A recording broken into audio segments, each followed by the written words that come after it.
नमामि शमीशाय निर्वाणरूपं विभुं व्यापकं ब्रह्मवेदस्वरूपं निर्जं निर्गुणं निर्विकल्पं निरीहं चिताकाशमाकाशवासं भजेहम्। नमस्कार दोस्तों, मैं हूँ ऋतु और आप सबका स्वागत है स्वर्णिम भारत पर। आज हमारे द्वादश ज्योतिर्लिंग का 7वां सोमवार है, जिसमें हम बात करेंगे उस स्तोत्र में आए गए 7वें ज्योतिर्लिंग के बारे में, जो है रामेश्वरम ज्योतिर्लिंग। रामेश्वरम ज्योतिर्लिंग हमारे 12 ज्योतिर्लिंगों में से एक है और रामेश्वरम धाम हमारे 4 प्रमुख धामों में से भी एक है। भारत के तमिलनाडु राज्य के रामनाथपुरम जिले में एक तीर्थ नगर है, जो हिंदू नगर के पवित्रम 4 तीर्थों में से एक है। 4 धामों की स्थापना गुरु आदि शंकराचार्य ने की थी। हमारे सनातन धर्म में प्रमुख 4 युग हैं और उन 4 युगों का रिप्रेजेंटेशन करते हैं ये 4 धाम। सतयुग को रिलेट करके देखा जाता है बद्रीनाथ से, त्रेता युग को रामेश्वरम से, द्वापर युग को द्वारकाधीश से और कलयुग को जगन्नाथ टेम्पल से। रामनाथपुरम जिले में स्थित एक विशाल काय और भव्य मंदिर है, जिसे हम रामेश्वरम ज्योतिर्लिंग के नाम से जानते हैं। माना जाता है इस मंदिर में गंगोत्री के द्वारा लाया गया जल से अभिषेक किया जाता है। यह मंदिर द्रविड़ वास्तुकला और आध्यात्मिक विशेषताओं का संगम है। इसका कॉरिडोर पूरे विश्व में सबसे लंबा कॉरिडोर है। साउथ से नॉर्थ तक 133 मीटर लंबा है और ईस्ट से वेस्ट तक 197 मीटर लंबा है। इस मंदिर की वास्तुकला, इसका आर्किटेक्चर आपको हैरान कर देगा। स्तंभों यानी कि इनके पिलर्स पर इतनी कुशलता से कारीगरी की गई है कि इसकी तुलना करना ही व्यर्थ है। मंदिर के भीतर 2 प्रमुख लिंगम है, जिसे हम शिवलिंगम और रामलिंगम के नाम से जानते हैं। इसलिए मंदिर शिव भक्तों और राम भक्तों के दोनों के लिए बहुत ही प्रमुख है। यहाँ पर 22 पानी के कुंड हैं, जिसमें डुबकी लगाकर श्रद्धालु अपने पापों से छुटकारा पाते हैं। संस्कृत में रामेश्वरम का अर्थ है राम के ईश्वर, राम के भगवान, जो रामनाथ स्वामी मंदिर के प्रमुख देवता हैं, यानी कि शिव। जैसे मैंने आपको बताया था, इस मंदिर का कॉरिडोर सबसे लंबा कॉरिडोर है पूरे वर्ल्ड का, लेकिन इस कॉरिडोर में और भी कुछ खास विशेषताएं हैं। इस कॉरिडोर में लगभग 108 प्रमुख शिवलिंग हैं, जहां भक्तजन दर्शन करते हैं और अपने पापों से मुक्ति पाते हैं। रामेश्वरम ज्योतिर्लिंग की कथा प्रभु श्री रामचंद्र से जुड़ी है, यानी कि त्रेता युग से जुड़ी है। इस मंदिर में 2 प्रमुख कथाएं प्रचलित हैं। कुछ लोग ये मानते हैं कि श्री रामचंद्र जी ने लंका जाने से पहले, रावण का वध करने से पहले, यहाँ पर अपने इष्ट यानी कि शिव जी की उपासना करी थी। वहाँ पर एक शिवलिंग का निर्माण किया था और उनसे काफी शक्तियां प्राप्त करी थी, जिससे वो महाबली रावण पर विजय प्राप्त कर सके। और दूसरी कथा ये है, भगवान श्री रामचंद्र ने जब रावण का वध किया तो वो पुलस्त्य कुल के थे, यानी कि वो जन्म से ब्राह्मण थे। भगवान के ऊपर ब्रह्म हत्या का पाप लग गया था, इसलिए अगस्त मुनि ने उन्हें सजेस्ट करा कि यहाँ पर आप अपनी पत्नी के साथ मिलकर यहाँ पर एक शिवलिंग का निर्माण करें, जिससे आपको इस पाप से मुक्ति मिलेगी। भगवान ने वैसा ही किया और अपने भक्त हनुमान जी को काशी जाने के लिए कहा। भगवान हनुमान काशी से शिव जी की आज्ञा प्राप्त कर एक बहुत ही सुंदर शिवलिंग उठाकर लाए और वहाँ पर उस शिवलिंग की स्थापना करी।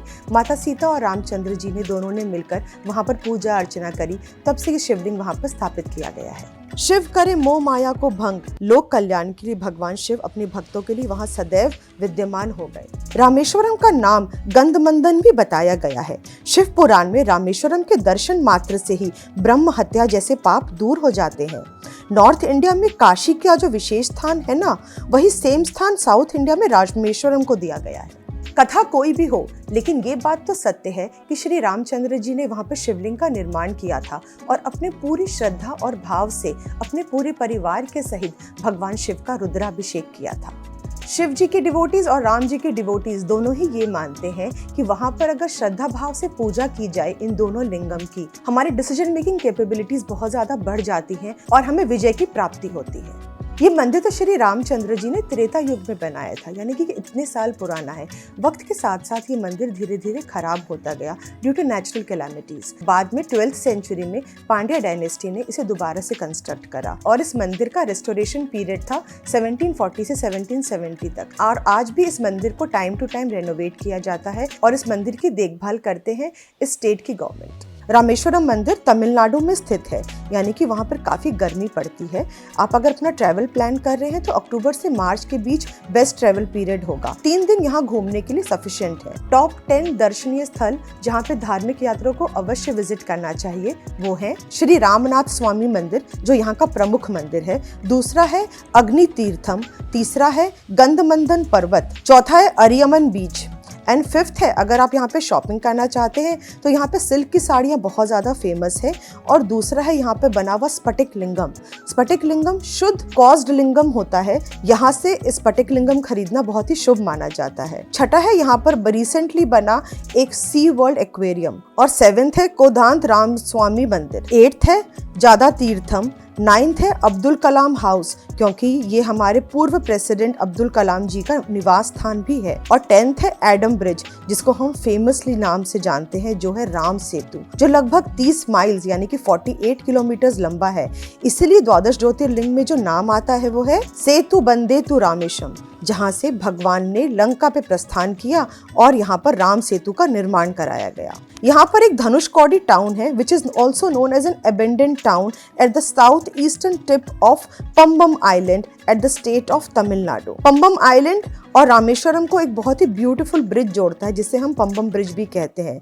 अगर हम इसका बर्ड आई व्यू या फिर स्काई व्यू देखें तो ये मेस्मराइजिंग लगता है। This is extra ordinary beautiful. Dhanushkodi को अबेंडेंट टाउन इसलिए कहते हैं क्योंकि 1864 में यहाँ पर रामेश्वरम साइक्लोन आया था और ये पूरा का पूरा शहर बर्बाद हो गया था। वैसे तो ये बहुत ही ब्यूटीफुल और हिस्टोरिक प्लेस है at the end of Indian mainland. Dhanushkodi वही जगह है जहाँ से राम जी की आज्ञा पर उनके भक्त हनुमान जी ने अपनी पूरी आर्मी के साथ लंका जाने के लिए ब्रिज बनाया था और जिसे हम राम सेतु कहते हैं। एक तरफ बे ऑफ बंगाल और नीचे इंडियन ओशन, यहाँ पर इन दोनों का संगम बहुत ही सुंदर दिखता है। राम जी की वानर सेना में 2 प्रमुख वानर थे जिनका नाम था नल और नील। मानते हैं वो विश्वकर्मा जी के पुत्र थे and they are the fine architect of the Ram Setu. हजारों श्रद्धालु रामेश्वरम मंदिर को रेगुलरली विजिट करते हैं और मानते हैं यहाँ पर उन्हें अपने पापों से मुक्ति मिलेगी। अपनी इन्हीं विशेषताओं की वजह से रामेश्वरम नगर में रामनाथ स्वामी मंदिर इतना प्रसिद्ध है। भगवान शिव आप सब पर अपनी करुणा और अपना आशीर्वाद इसी तरह से बनाए रखें और बने रहिए हमारे साथ, क्योंकि अगले सोमवार हम बात करेंगे हमारे 8th ज्योतिर्लिंग के बारे में, जो है गुजरात में स्थित नागेश्वरम ज्योतिर्लिंग। धन्यवाद।